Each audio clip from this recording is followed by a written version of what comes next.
Thank you very much, sir. Standing on the existing protocol, I want to warmly welcome you to Ashibas University and on behalf of the Pro-Chancellor and Chairman Governing Council, Honorable Dr. Taiwo Adenegan, and the Vice Chancellor who had just declared the workshop or conference open, the Professor S. Suwaje. I warmly welcome you to Ashibas University where we are achieving. I have no doubt that you will have to further your achievement by the time you are finishing this training or workshop.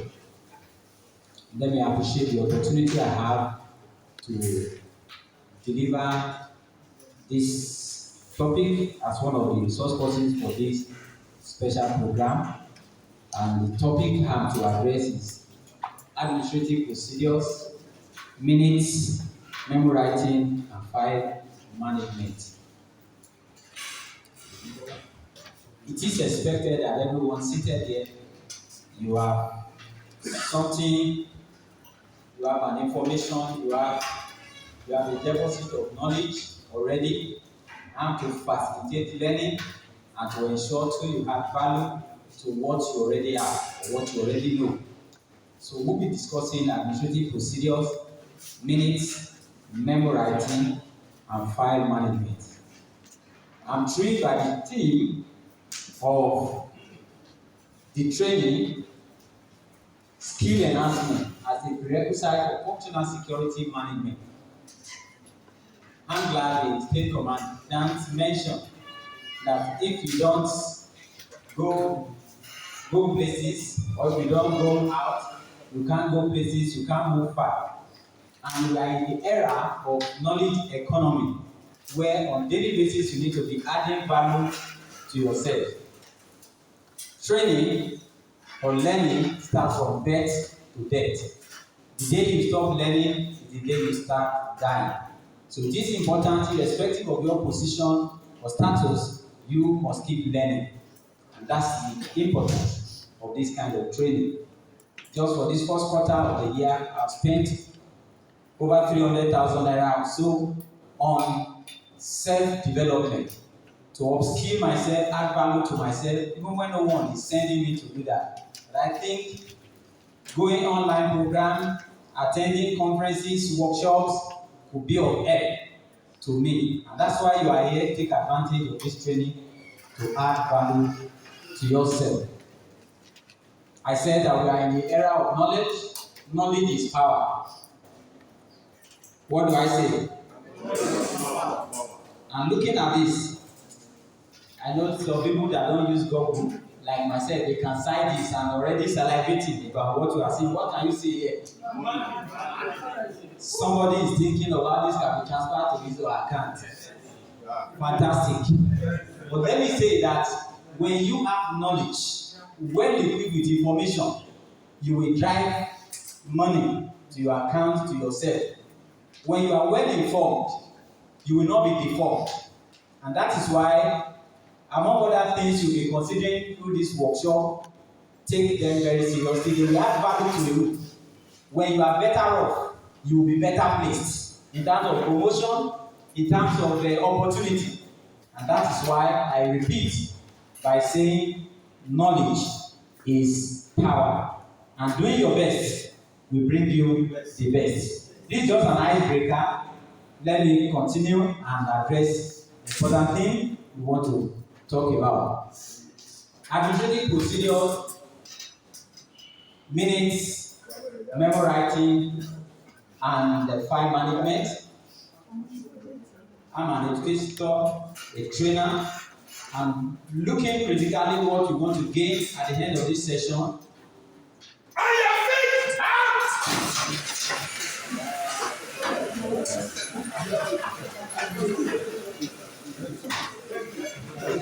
I welcome the State Commandant who has just stepped out for the group photograph.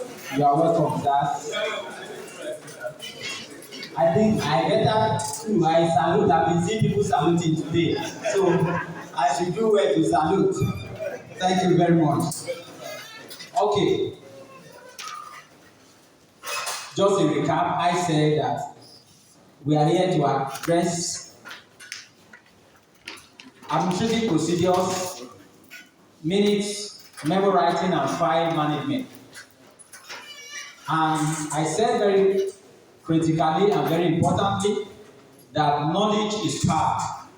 You must take advantage of this training to add value to yourself. Knowledge is power. When you are better informed, you will be better placed on your job. So take advantage of this training and every other thing you will be doing. So for my session, I have the following objectives. At the end of this session, I expect participants to be able to state the importance of administrative procedure, correctly write minutes using the modern day approach, be able to write standard memo, and explain how files are managed or can be managed in office setting. You don't need to be a secretary of any organization to be able to do this. As an administrator, season 1, you should be well informed about all this. Therefore, I encourage us to again sit back and let's go through what you have known and where you need to add value to what you are or you know before. The introduction.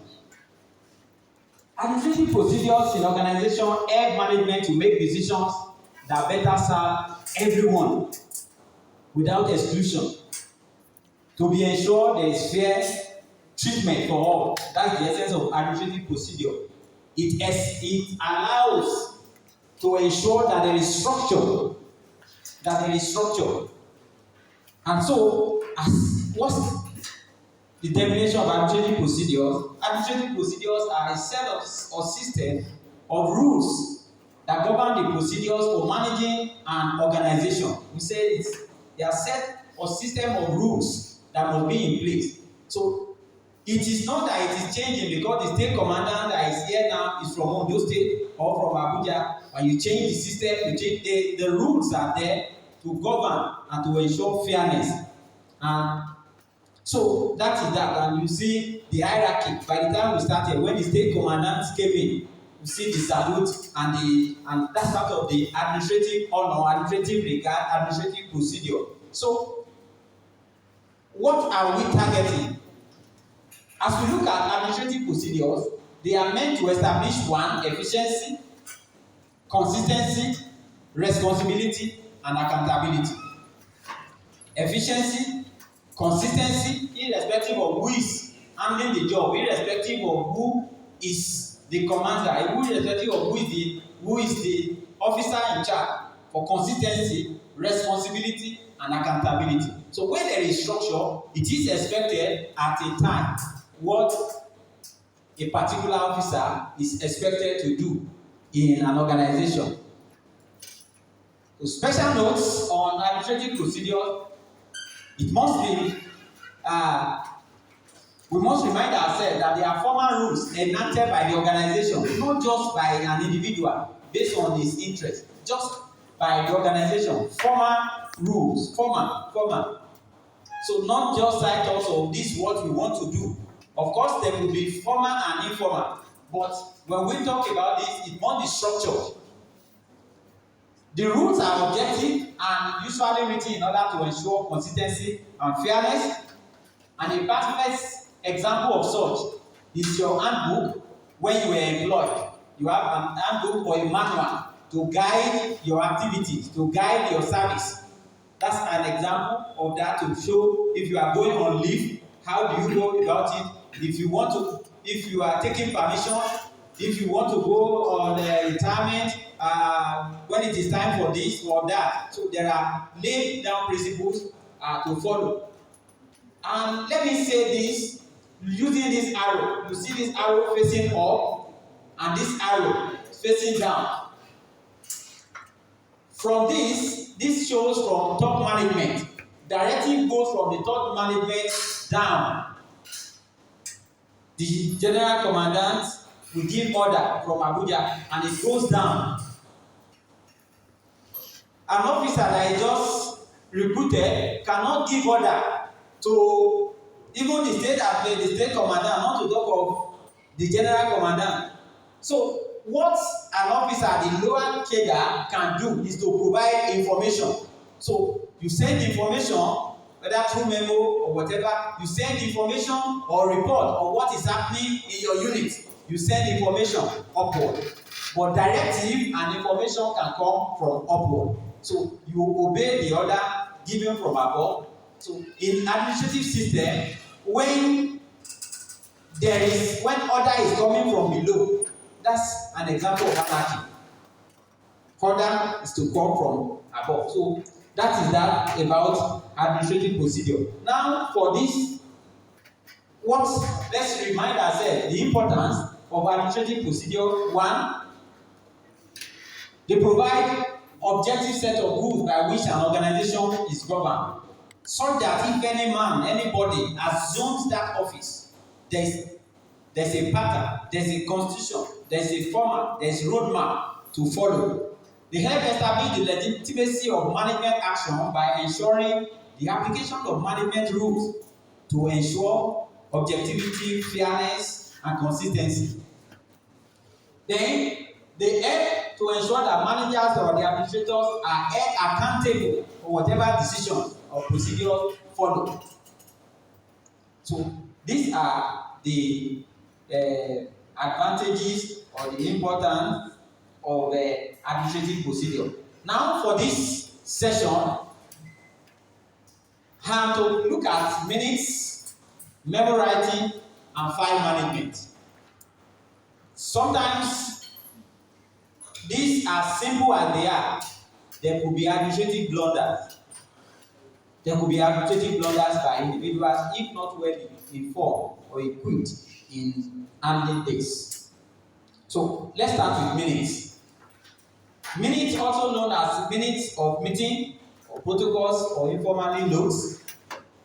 They are the instant written record of a meeting or hearing. Instant. So when a meeting proceeding is on, it is expected whoever is to document that will do that instantly. You don't do that thereafter. Of course, you can take the jottings and develop. Remember, minutes are not your own words. You have to to write down by yourself what has been captured, what has been discussed in a meeting. For instance, at this ongoing workshop, someone might be saddled with the responsibility of documenting the proceedings, and at the end of the day, there is we have to read what had transpired in the last 3 days or 4 days of the workshop. Creating minutes provide a written record of what was agreed at a meeting. What was agreed, not what you felt was agreed. What was agreed, whether you are in line or whether you support what was said or not, that's not your business. It was what was agreed that you should take. Good meeting minutes tell people what was decided and what need to achieve and by what date. What is to be done at the meeting agreed that so should be done at so time. So that is that. Then when minutes are received, it just memories about tasks that people need to do. Sometimes after meeting, people might have forgotten what was said. But by the time the minute is read, it clears every doubt. Then every individual understands what was said, what was agreed. And that's why there's provision for adoption of minutes. Those who are there will say, oh, is there any addition, any subtraction? Unfortunately, during adoption of minutes, many people are not following. They say, is it okay? And when someone says, yes. And if there is error, everyone that is present at that meeting is duty bound or is responsible for that error. That is why when minutes are sent to you, you are expected to go through if you are present at the meeting to be sure what was said about your unit, about your office is well captured. Types of minutes. I have attended meetings where when the report or the minute was to be read, more than 1 hour, the secretary for still reading minutes? And how many hours do you dedicate for the meeting when you spend 1 hour for reading meeting? What we account for that will be seen on the type of minutes. We have action minutes, we have verbatim minutes, we have discussion minutes. Action minutes, which is the popular one, which is the trending one in the 21st century, they are concise, they bring about the action point decision. So at the meeting, the secretary is just waiting to document what was agreed. Even though there was long discussion, it will just come up with the final resolution, what was agreed upon. We have the second one, verbatim minute. That's one. The state commandant welcomed us. He said the opening prayer and welcome and said the reason for the meeting.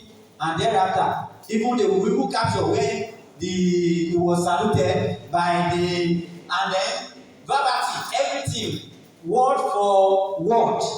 But that will be too demanding. That one will be better utilized when it is court proceedings, where you need detail. Court proceedings, who said this, what, and then to aid that too, you have recording device to assist if you must speak word for word. Then the third type of minute is discussion minute. That one is more detailed than the action, but is closer to the action minute. What that one does, or what is EU based, as they discuss, bring out the point, what was discussed, the extent of the discussion, to know that this was not just maybe a unilateral decision, that it was a collective decision. This was the discussion, and this was what was agreed upon. And the discussion minute is group focus. It talks about, it relates to the group, but verbatim, in verbatim, it mentions names of everybody. Every time the person stand up or stood up at the meeting, this man stood up and said this. At the time he stood up again, he's talking about individual. But in action, it is decision that is agreed on. But in discussion, you look at maybe who raised the motion, how the motion was discussed, then what was concluded on the motion. That is discussion type. But this action meaning is just the extract of what was decided, and then so let's look at the importance of minutes. Meeting minutes provide a written record of what was discussed and agreed, as I've said earlier. And meeting minutes document the most important points discussed during a meeting. The most important points. So you ensure by the time you are capturing what was discussed, you ensure that you capture main things, the point of emphasis as much as possible as we, even if you are using the action point or the discussion type of minute.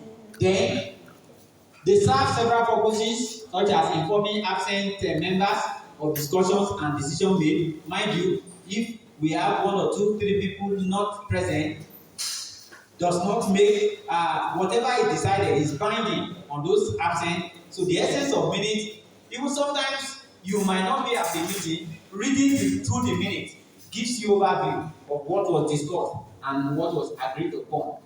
Then they serve as record for discussion for future reference. Importantly, the office you are occupying, you won't be there forever. I had the state commander say the other time some will be transferred. So when what you have, records of your in the fight, what you have done, somebody will come and what was decided at some time, what was done, the record, and then for future reference. So to talk about good minutes, what are the things we should find there? The elements of a good minute, we should have there the date and time. We should have names of participants, those who are present, and that's why in the former way of writing minute now, you have the attendance. If it's a statutory meeting that you already have the expected members known, you list them.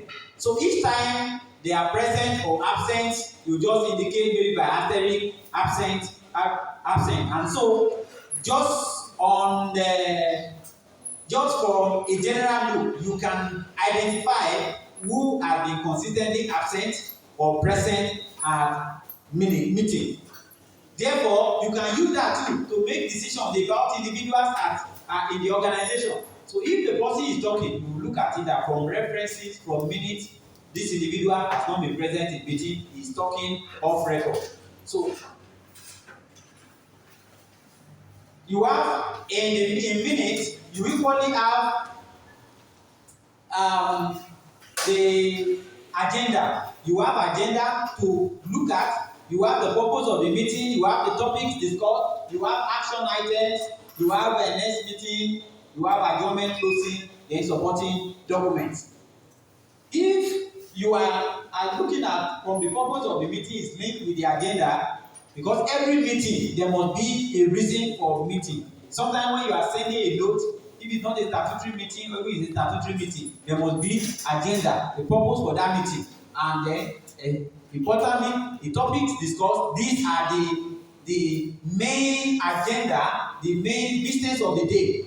So then it is important in the 21st century you decimate action point, action by who is to take this action, because when a meeting is concluded, if there is no indication of who is to take action, next time you come to the meeting, nobody will handle what has been decided. So you put action, so the administrator follows the minute to say, oh, who is expected to take action on this. So these are expected to feature in a good minute. Remember on the topic you would have shown the type of meeting or the venue, the organization of that organizing that meeting.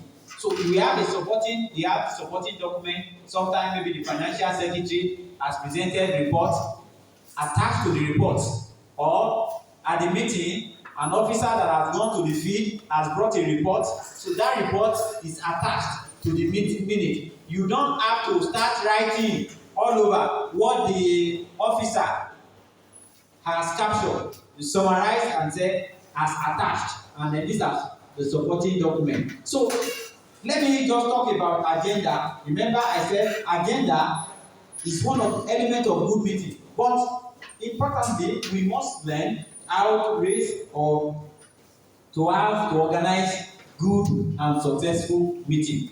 A meeting without agenda, you come there, you waste time.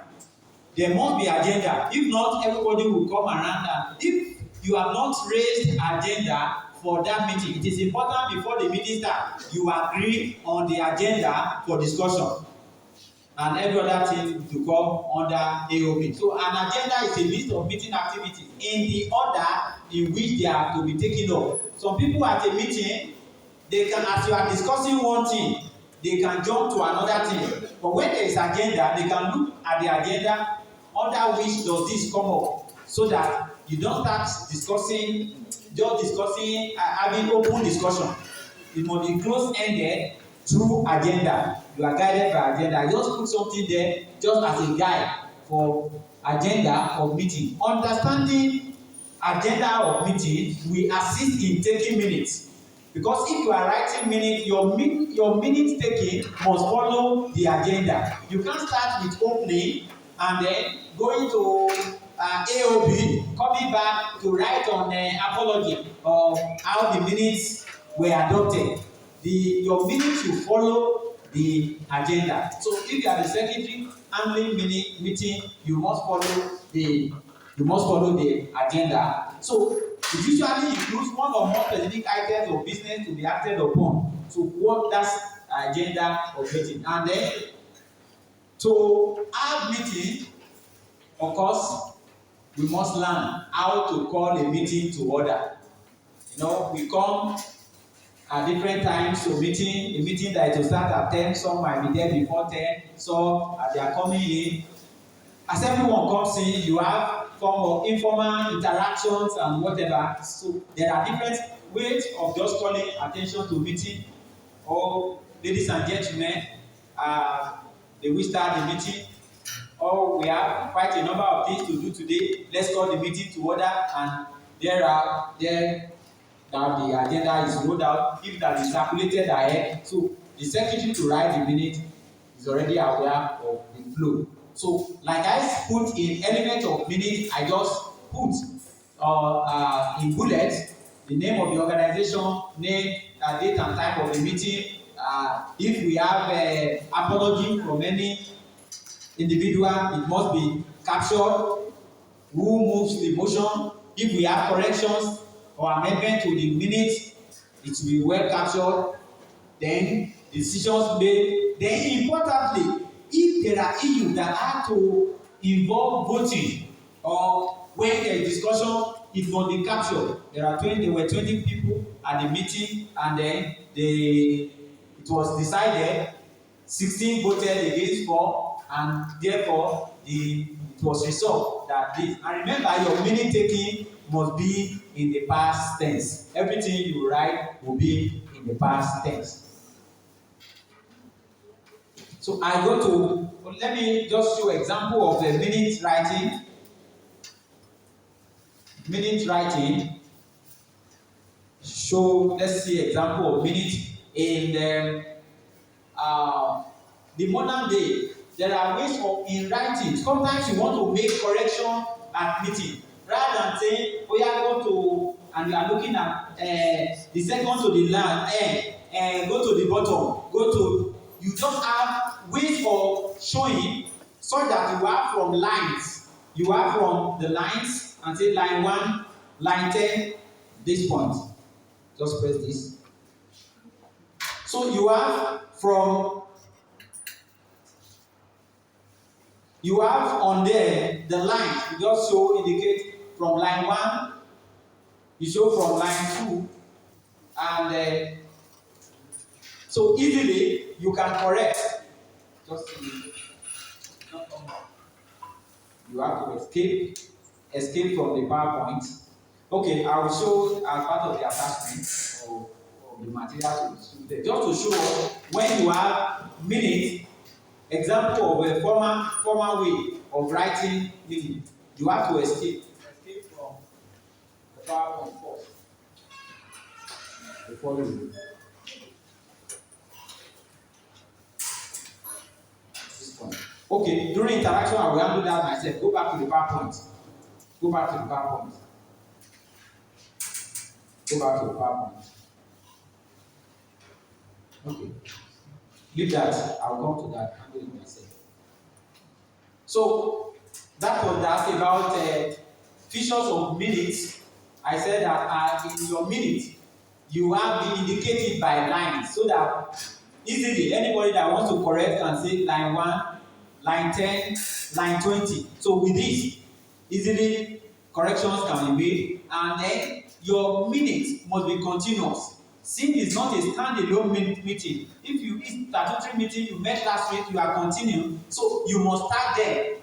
Meeting of maybe the first meeting, meeting, second meeting, third meeting, it must be serial and documented like that, so that to make reference, and the individual can say that at the meeting of at the 14th meeting of the battalion head on so date, and quote what was referenced from that. So it is important that we have that, and that's what I wanted to show in the example of minutes I had on my system. So going to memo writing. Memo is not just about just writing, as we have another word for it, memorandum or reminder. Is used for internal communication.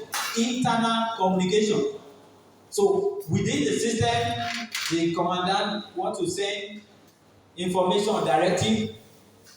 So, or you want to send, the subordinate wants to send information to the boss. So through memo, internal communication. So for internal communication regarding procedure or official business within an organization, within a system, unlike an email, a memo is a message you send to a large group of employees, like your department or everyone at the organization. So a memo is usually a page or two long, not lengthy. And then what you see in a memo, sometimes they are distinguished by a header that includes date, to, from, and subject. These are important. Depending on the organization or the format adopted by the organization, Sometimes if they don't use header, but the memo, whatever method or format you are using, it must indicate date, to, from, and subject. Date, to, from, and subject. And you have that, it must be coincide, and then it must be in clear terms.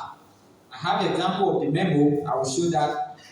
So types of memo, depending on the one adopted, what we have, it could be information request memo, it could be periodic report, it could be suggestion memo, it could be confirmation or study result. It could be the other way around, as you have information there, information, it could be persuasion, problem solving, internal memo, proposal. The junior officer could observe something and then through a memo raise to the superior that I'm proposing we do this. It could be problem solving, sequence to observation, you raise a memo up or from up down with persuasion depending on the format. But importantly, I said memo should indicate we have date, to, from, and subject in the header. How to write a memo? Since I said you must have a to, or date, object, subject, so you must have the title. The title must be short, not long. You are not writing thesis, so it mustn't be a long title, and it's always placed at the top of the page. Make sure you have the date, designate who received the memo by to, and make clear who the memo is from the state commandant to. Sometimes when you have many people to receive it, you may say C distribution, and then under the memo you have all that you are sending to. And sometimes you have CC copy in the memo. You may want to, you are writing, and remember the administrative procedure when you have to copy. When you are sending, you may copy to the same the other officers at the same level or superior officer. Remember, in administrative procedure, you don't have right to directly communicate with somebody at the upper level. You route your communication through your immediate boss, just like that. Then when directive is coming too, even though the oga patapata can send message to anybody, but you will route to the directive through the cadre like that. So you have that. So as you write the body and you sign with a good close, if there's need to copy, you copy whoever you want to copy. And the aspect of copy, we have to be careful, because if you copy, you may copy, if you don't understand the modality for copy, you may have problem. Because when you copy a junior officer or something, an individual that should not be copied, you may have problem. So it is important, if you don't understand the modality of copy, you may decide to just have blind copy and don't put CC. And the individual you want to copy, you just copy without putting the CC. Because once you list in the CC, it is known how the memo or the letters are distributed. So the last one, file management. Every organization deals with loads of information in written format. And can you imagine, before you go to that office, which started in the 1970s, before the Act of Civil Defense came up, you look at everything that had been decided then. It will be in file. And some of the files now, if we are still using analog, some of the files will be nothing to write home about because of age. And now we are talking about ICT driven administration. But whether it is the ICT or the paperwork, we must understand file management. So, and for all this, the loads of information that an organization has, they are presented in the form of files and documents which are constantly created, modified, use the word modified, created and modified, updated, and at the same time archived. Sometimes some information, once outdated, can be deleted. If there's an invitation for a meeting to the state commandant, the meeting has been attended more than 1 year, 2 years, there is no reason such, except there is a special reference for that invitation to that meeting. After a while, invitation to meeting can be deleted, such document can be destroyed, whether hard copy or soft copy. So organizations are faced with the very challenges for managing and controlling the files and documents spread across different cabinets where they are using analog and putting everything in file. A time will come that you will have problem of space, and good enough the computer information technology has addressed that for us, and so there is an aspect of the software that we call it file management system. So what is file management? File management is the process and act of creating an organized structure in which you store information for easy retrieval. For what? Easy retrieval. When an information is stored and you need it and you can't get it promptly, then there is problem. The essence of file management is for easy retrieval, so that the commandant called from the headquarters, we need so and so. Within limited time, you should just go to the file, whether to your computer or the cabinet, you should be able to retrieve that. Those who study secretariat and office administration, they are taught on how to create the files. You have the file, name the file, tag them, and whatever. In the same process, if it is computer too, you go through the process too in creating folders in the system, and it is important in every organization. An administrator is appreciated in the way he handles all these documents, file management, handling memo, handling minutes, so that when you, even after you have left office, remember the office you occupy as an administrator, you don't need to be in the office when an item is needed. If they are well kept, the secretary or whoever is around should be able to access the information. If it's an information that is for security purpose, that is only you that can access, but of course, whenever you need the information, it must be easily accessible. So for easy retrieval, that's the essence for file management.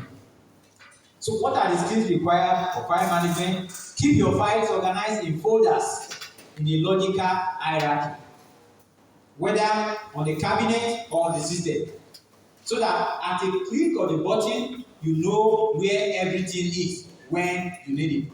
Create the folders within folders as necessary. If you are using system, create folders within folders, so that as you mentioned, you are using by local government, you are using by state, you are using by gender, you create order. So give your files short and logical names, so that with ease you can retrieve. Name your file so you know what they are. Keep the name so short to make it easier to search for files, whether online or on the cabinet. So effective file management takes a few seconds to glance through the content and make sure you save the file that is relevant. But sometimes if you are keeping whether online or paperwork, if every paper that comes is what you are filing, at a point you won't have places to keep them. Some if it is like I said, invitation to meeting, notification for meeting, and then that takes you out. After a while, you look and review your file. If there are ones that need to be deleted, it could be deleted. So having too many unnecessary documents, they have to clutter and make it hard to find things in the future, whether on paper or work or on the paperless one on the system. So be selective about what you keep, whether on the system. So methods of filing, it could be by subject category, it could be by alphabetical order, or you use numbering, numerical order, or you want to use places of geographical order. You are going to take some things, some samples of going to field work, everything you have done, put them order accurate, or you want to put them, save them by date in chronological order. All these methods, whichever one you are adopting, the essence is for easy retrieval of information. And so in the 21st century, we have tools that we can use to store our file without the direct office cabinet. We have the e-file cabinet, Google Drive, Apple iCloud, Microsoft OneDrive, Dropbox. You can use any of these, so that you need information, you can be on the field without going back to headquarters, without going back to office and access any of the information you need. You can access, and that's why we have everything. I needed an information. The phone I used to store it, I didn't know I've given that phone out, and eventually I just remembered I had from Google Photo, and I started searching, and it was a picture, a document I've saved 4 years ago, and with information stored in the cloud, I was able to retrieve it. So these are the advantages of the 21st century tools that we can use in storing our information, our documents, whether centrally or individually. So 5 management tips for digital files. I've mentioned some of them. So use on the system. I'm happy during this session, there's one aspect to look at the computer information application of computer in your services or your activities. So use the default installation folders for programs files. There is on your system when you are saving, you want to put inside folder, so you can use those folders. Then for ease of access, let all your documents that are related, let them be in one place, except you are creating another thing entirely. So with it, you can go through a document, then from the document, the folder, inside the folder, so it makes your work compartmentalized. You can create folders in a logical hierarchy. You can have folders within folders, then ensure you follow the file naming conventions, be specific, and I put the last one, file as you go. As you work, keep on filing. If you have to wait till you document properly, you can miss out your work. So on that note, let me allow for questions, if any. Let me allow for questions, if any.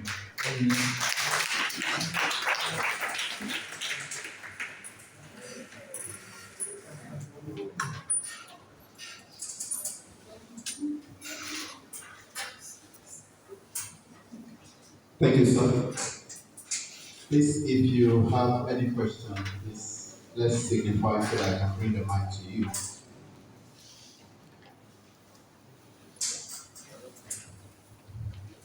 Yes, we have one.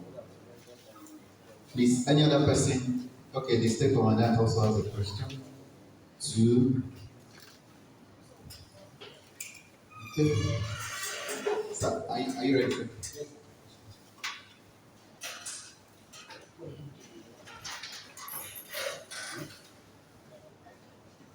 Thank you, sir. SC, what are you referring to?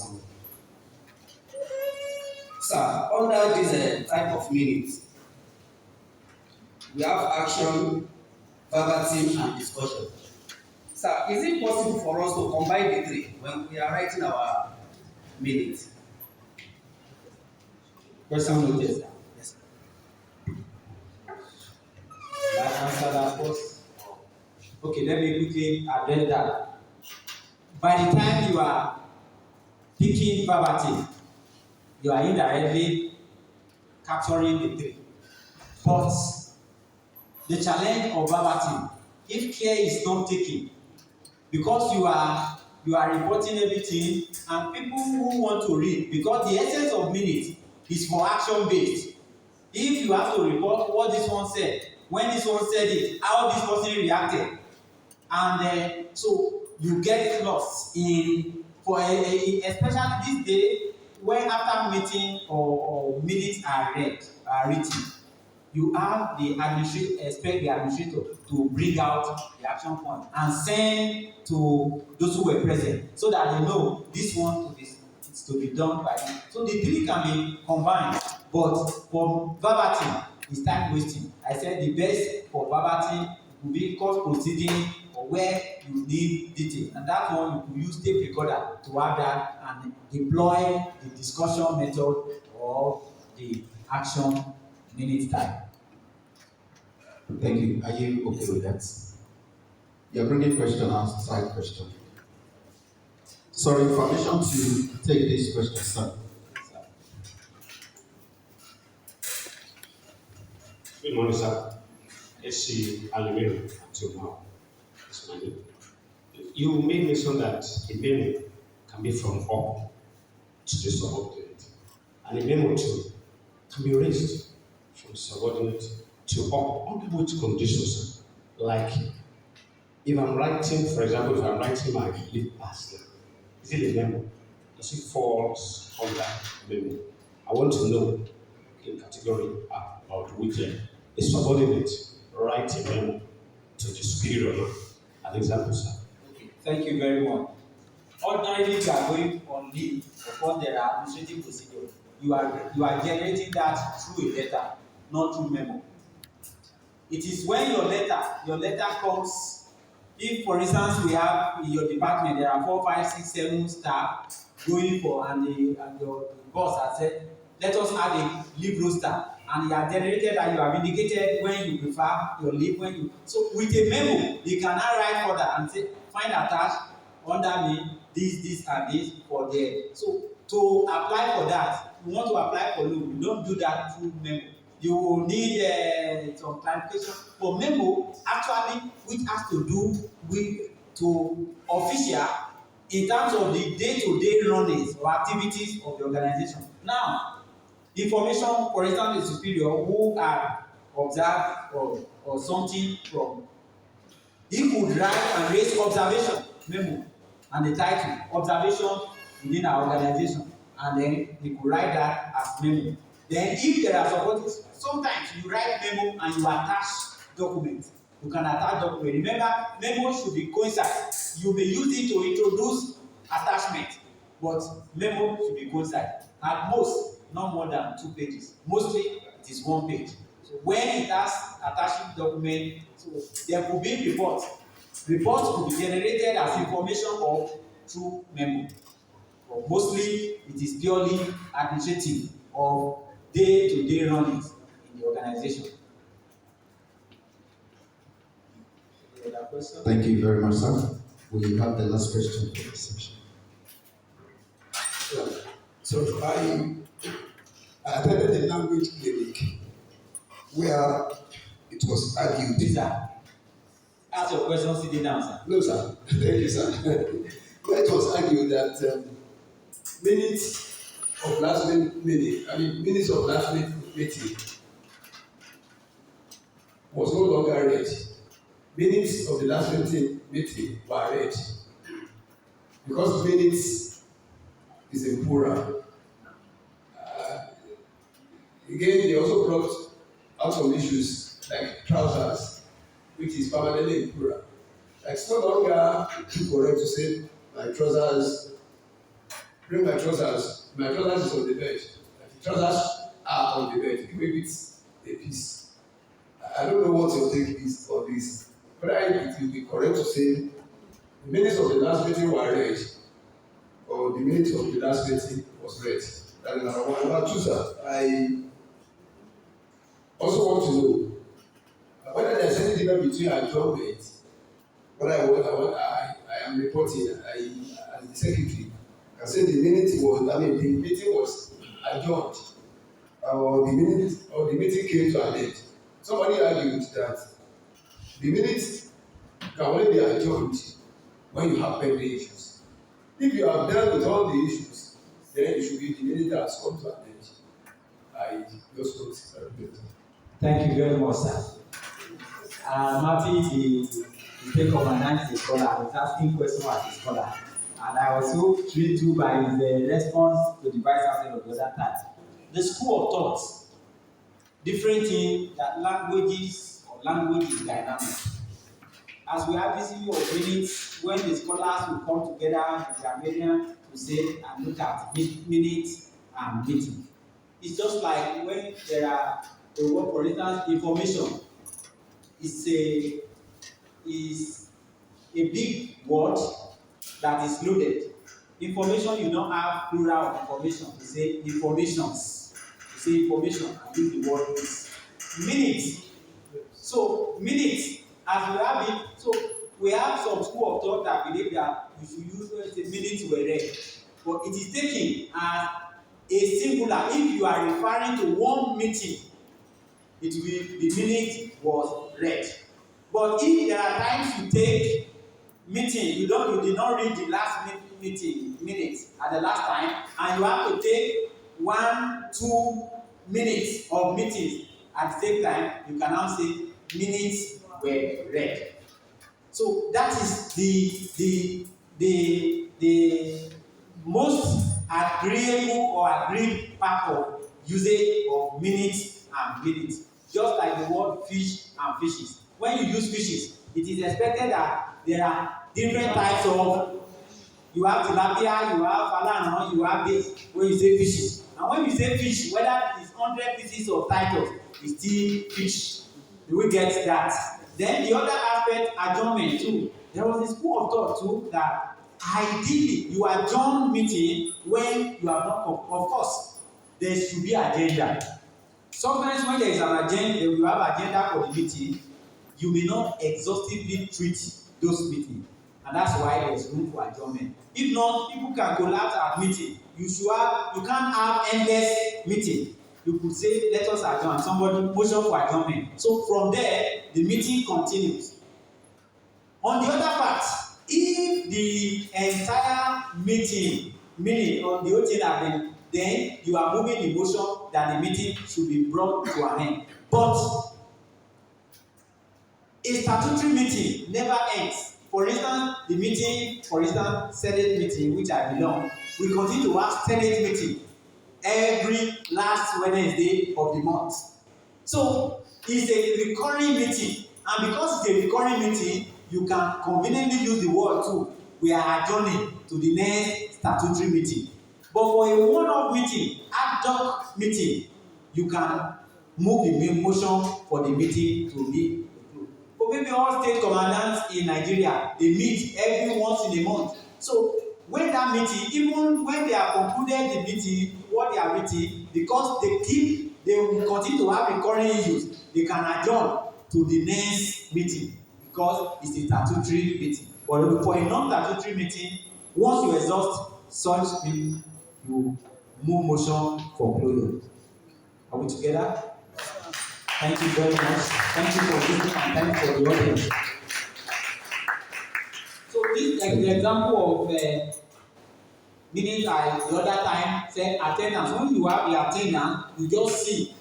Importantly, the list of members in attendance, you see that, and of course you have the heading. And so anyone that is absent, you can use asterisk to show absent for each of them. So then as you have the openings, so easily with line, somebody is correcting and say, my name is wrongly spelled. You can say line 65. Check line 65. So for ease of reference, and you have two numbering to guide quoting references as you have the constitution so and so. So you reference with numbering. Then go to example of Memo. Move there. So then you have the example of Memo. Like I said, you can have the header like this, showing from who to who, date, and there could be reference, and importantly, there must be subject, and the title must be short. This one is relatively long, but not long as thesis that you have to write 3-4 lines for a memo, and then just make it brief, and then you close it with so that is just example of that.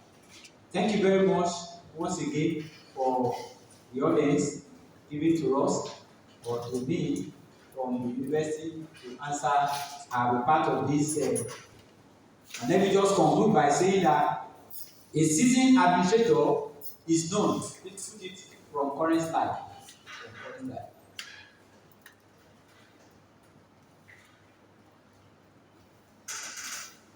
So let me conclude by saying that a seasoned administrator is known by his administrative prowess in minutes, memo, and file management.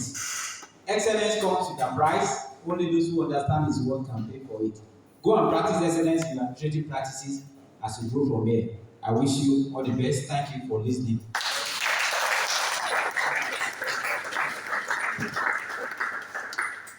Thank you very much.